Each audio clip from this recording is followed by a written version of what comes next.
is where does this money actually come from? Is this just, you know, they're not really, it's not really there, and they're just collecting on a monthly basis, and they're just, you know, it's just magically, it just shows up?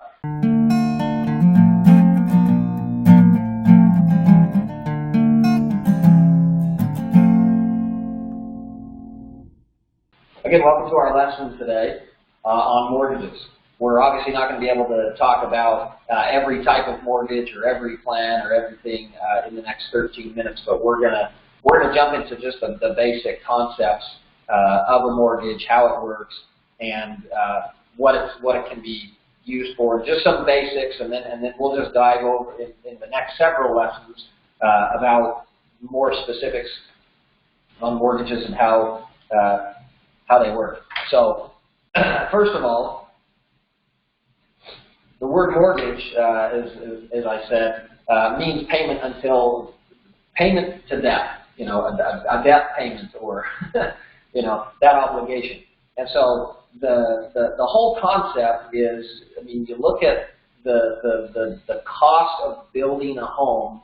It's 2018 at the time of this lesson, this recording, and I live in Utah, and a starter home in Utah right now is about, I would say, between 280 and 350,000. 280 to 320, 350. Where it's funny, I was listening to a recording that Jim Rohn did just a while back, and he was talking about wealthy people living in a home that's 200,000, and it's like, wow, it'd be really nice if you could find a really nice house for 200,000 today, but you can't. You know, that's just how things go, cost of things, inflation, all that. That's not what we're talking about. So mortgages.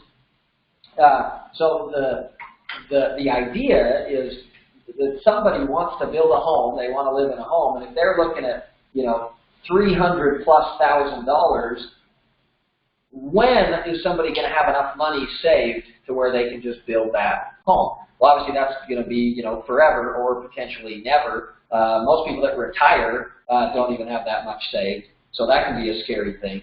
And so what's been created are ways that money can be borrowed from a bank based on the collateral. They use the home as collateral, and so that value of that home, that has value to the bank. It has value to the person, and so the value that the person is willing to exchange is a monthly payment.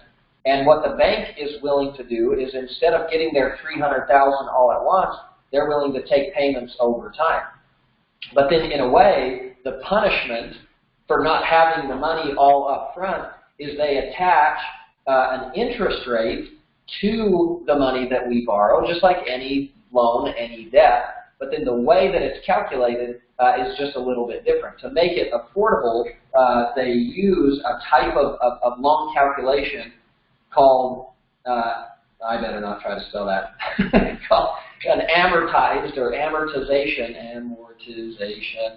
loan. And I'm sure if we actually looked up that word, it has the word mort in it as well, that may be connected with death as well. I don't know. Amortization, right? Where basically what that means is we start with our balance here of $300,000, and then we look at the loan over time, and it looks something like this, to where we pay down the principal. But if we look at the total payment, this would be the total payment, and let's say that total payment is $1,500. In the beginning, we are paying, you know, this represents the interest, this represents the principal. And so we're paying significantly more interest in the beginning. If you've ever looked at a mortgage statement, you've seen this before, where it breaks down your monthly payment, and it says you paid $1,500, of which $200 went to principal, $1,000 went to interest, and $300 went to escrow. And you're like, escrow? What does that mean? Well, you've got your taxes, your insurance, potentially your PMI, if you're paying that. But let's try to stick to the basics today. And so you have your amortized loan, where you would think that in a 15-year or a 20-year loan or a 30-year loan, that halfway would be halfway. right? But halfway to paid off is somewhere around year 20 to 22. That's when we're actually half and half, excuse me, where half your payment goes to principal, half of it goes to interest. And again, that's going to be on like a 30-year loan. So so amortization means that it's calculated over a certain amount of time, and more goes to interest in the beginning, less goes to principal, and more goes to principal as we go. So there's several different types of mortgages. The most common one in the United States is a 30-year mortgage. And what they do is they calculate this amortization table and payment based on the original loan balance, which we've covered in previous lessons when it comes to consolidating. So they use the original loan amount with the interest so that it's paid off in 30 years. And if you've ever been to a loan closing before, when you look at the document that shows what you'll pay total over the life of the loan, it's usually somewhere close to double the amount that you borrow because of how long it takes to pay it off. So the most common loans that you'll see people have is either a 30 or a 15-year loan. So looking at this example, if a $300,000 home gives me a $1,500 payment over 30 years, well, if we're trying to shove $300,000 of principal plus interest into a shorter period of time, what would you imagine that does to the payment? Well, of course, it's going to make the payment higher because we're trying to pay it off faster, and so it would look something like that. But because we're trying to pay it off in that amount of time, the payment is going to be, and it's not twice as much, it is half the time. Payment's not half as much, but it's not twice as much, excuse me, to try to pay it off in half the time. But it's more, for sure. Okay? So 30 and 15, that's not the only type that there are, that's just the most common. There are 10-year mortgages. There are 20-year mortgages. I've met with people that have a 5-year mortgage. And then just depending on the person, the situation, there are even more customized plans that people can, borrow money over a 7-year period of time, etc. So one of the things, so you ask the question, well, where does this money come from? That's what's so interesting about, the world today is money has become almost invisible. We don't get physical paychecks. We definitely don't get cash anymore. We don't get physical paychecks. We work. We look on a computer screen that tells us how many hours we work. We look on the computer screen to tell us how much we get paid per hour, for those that have a job or a salary or whatever. And then on certain days of the month, we look at our bank account, and the number that it said on the 14th is now different on the 15th, but there's actually no money. It's just the number on the computer screen changed. And then we buy stuff, and we're not, dealing in money. We just have a plastic card with a bunch of numbers on it, and we swipe it, and then magically that number on the computer screen goes down at our bank, right? And so money's almost become invisible. And so it's funny in talking to especially some younger clients is they look at student debt or mortgages, and they don't really make the connection, and maybe just because they haven't thought about it, it's not something we think about until someone asks us to think about it, is where does this money actually come from? Is this just, they're not really, it's not really there, and they're just collecting on a monthly basis, and they're just, it's just magically, it just shows up? No, there are investors, there are people that invest in mortgages, or you've maybe heard of mortgage-backed securities, and we're not getting into that lesson today. But the idea is that there are investors that are giving money to people or a bank or a mortgage institution of sorts, and they say, here's some money that I want a fixed, predictable rate of return on. And so if I have $300,000 and I'm on the investor side, I give $300,000 to somebody that sets it up as a mortgage loan. They make a payment back, and if, let's say it's a 30-year loan, which rates right now are around 5%. So if I, on the investor side, I'm giving $300,000 to a human being. They're going to make me payments over the next 30 years, and I'm going to get 5% per year, in a way, almost guaranteed. And so from the investor side, that's what they're willing to do. And then from the borrower side, they look at that and say, well, I'm willing to make that payment every month. And obviously we know who wins this game long term is going to be the investor. Okay, but one of the things about a mortgage contract is another kind of a basic thing that we need to understand about mortgages. There's different types of laws when it comes to investments or debt or mortgages or whatever. Is you have federal law and you have contract law. Okay, and this will actually come up in other concepts that we talk about. You know, is this a federal law thing or is this a contract law thing? Anybody that's ever owned a home that's listening to this, you know that mortgages are under contract law. So what does that mean? Well, federal law, for example, is if something that the government passes changes a feature or a rule inside of something we have, if it's under federal law, we have to change with the rule.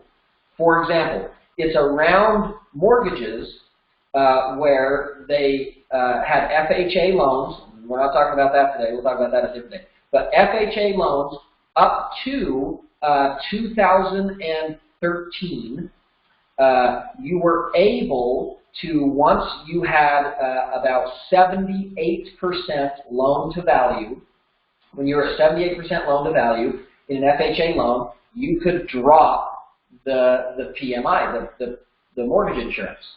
Not the homeowner's insurance that you have to pay, but the mortgage insurance if you didn't have enough big enough down payment. We're not talking about down payments. We're not talking about PMI. We're not talking about FHA. What we're talking about is federal law. So the law up to that point is you could do that. You could drop your mortgage insurance. Once you hit 78% loan to value, you can just call in and say, hey, drop this mortgage insurance. And they would.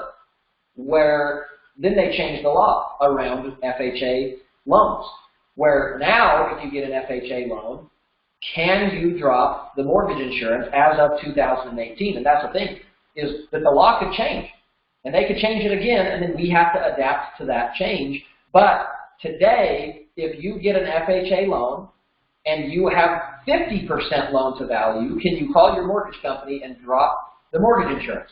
No. If you keep that original loan and you don't refinance, if you refinance, you can drop it. But if you keep your original FHA loan, that mortgage insurance must stay on forever. And so let's say that I'm getting ready to qualify. I'm getting ready to qualify for a home. I'm getting everything organized and in line so that I can qualify on the current FHA requirements in 2012. And then I go in to finally get my pre-qualification to go buy a home, and the law has changed. And I have to have that PMI on there for the duration of the loan. Well, because I learned about it when it was different, do I get the terms of what it originally was? No. Well, what about the people that got an FHA loan in 2012? Can they still drop their PMI when they hit 78% loan to value? Yes. Why? Because the contract they signed said that. The law changed, but that's for new people. That's just for the new people, right? But the people that had in their contract that they could do that, they can still do that. In some retirement plans, the original early withdrawal penalties were in the mid-50s, and now they're in the late 50s. And they're talking about changing it to the early 60s, and they just have to adapt. And so, if the federal law changes in a federal program that you have, you adapt with the change.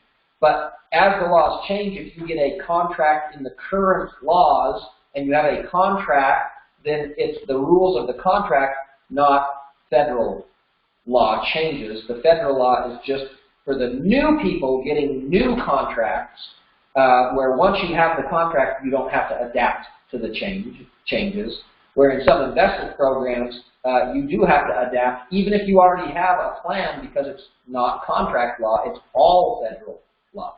So hopefully that made sense. So you got 30-year, 15-year, 10-year, and here's kind of a rule of thumb, not always true, but kind of a rule of thumb is as the time horizon reduces on a mortgage, so does the interest rate. So as time decreases from 30 to 15, that time decreases, the interest rate will also decrease. So if somebody's going in and they can qualify for both, they qualify for a 30-year and the interest rate's 5. If they're able to qualify for the 15, the interest rate would be maybe somewhere around like 4.25 or 4.5. There's quite a few factors that go into qualifying. But just to get the basic ideas of, what is a mortgage and where's the money coming from? What types of plans and programs are there? Am I under federal law, contract law? How does the interest work? And then the last thing that we'll talk about is, so maybe I have a mortgage right now with ABC Company, and then anyone that's ever owned a home has seen this happen before, is, months later or years later, your mortgage is sold to company XYZ. So what is sold exactly? What actually happens? This is what is moving, my contract. So someone else, let's say the investor says, you know what, I'm sick of getting these monthly payments. I just want all my money back. So someone else buys that contract from them. They maybe, potentially make a little bit of money on it as they had it. Someone else buys the contract, or they're packaged in a whole bunch of mortgages and sold, and that happens quite a bit. And someone else now owns that contract, and now they're receiving those monthly payments. But what changes if it's sold from here to here? Well, nothing changes because it's a contract. So if you get a 30-year fixed loan at 5%, is that interest rate ever going to change? No. Well, what if the laws change? Will that change? No. Well, what if FHA changes the rules of this or that or how to qualify? It's not going to change because it's what your contract says. Okay? So all the terms stay the same if the loan is sold, even if the mortgage company went out of business, let's say. The money that who you borrowed the money from, does that change the terms of your loan? No, because it's a contract and someone else adopts that contract. So a couple things with taxes when it comes to mortgages. So first is when we borrow the $300,000 to go buy the house, I mean, did we have the $300,000? No. So we reach out to the bank, the investor, and we borrow $300,000. How are we taxed on that? Well, we're not taxed at all. Loans are not taxed, and that's just a financial concept that you need to understand. Loans are not taxed. Okay, and that's a good thing to know. Car loan, borrowing money for a credit card, home equity line of credit, loans are not taxed. Okay, but then as I make a mortgage payment, according to the laws, it's been this way all the way up to now and still in 2018, is as I make that monthly payment, so here I'm making my $1,500 a month payment, of which $1,000 goes to interest, $200 goes to principal, and then $300 is going over here to my escrow payments. This $1,000 a month is a tax deduction to incentivize home ownership in a way. That's one of the incentives to where at the end of the year, if I make $100,000 and I just paid $1,000 a month, roughly, obviously it changes every month, but I pay $1,000 per month to interest in my mortgage, well, that's $12,000. Just that alone reduces my taxable income by $12,000. Loan is not taxed when I receive it, but as I make payments, I get a tax deduction on those payments. And then there's certain improvements I can make in my home. There's certain, solar panels, or I insulate the garage and the attic and, get a new roof. And, you know, there's certain things you can do that are also tax deductions as you improve your home, because then that incentivizes people keeping up on their home, right? So, again, mortgages, something that we'll either deal with in our life, help people with in our life, or hear of other people dealing with in their life. And any knowledge, every time we get knowledge about anything, it's the ability, really, to help more people. The more knowledge we get, the more people we can help. But again, knowledge is not what's powerful. It's applying the knowledge that we're getting that's powerful. So whether you're in financial services, are ever going to help somebody with a mortgage and get paid for it or not, it's having the knowledge to where one of your kids, a neighbor, a good friend needs help with their mortgage or their debt or the other things we've talked about in the last 20 lessons, is that you can extend a hand to them and pass along the education and pay it forward that they can learn more too. And as this mission spreads, that we can take financial education to everybody where they don't feel like at the end of the day they're going to be sold something. But here's the thing. Do I know that this will lead to more business? Absolutely. Great. But does it have to, or are we forcing it and annoying people with it? No, that's 100% up to people of what they do, knowing that there's somewhere where there's not going to be ads popping up, there's not going to be a big, long commercial about stuff they need to buy, that they can go somewhere and in a non-aggressive way just learn some concepts about money from people that are actually doing something in the financial industry. So thank you for joining us on the Impact School of Money today. This was lesson 21 on mortgages. Thank you for being here today, and class dismissed.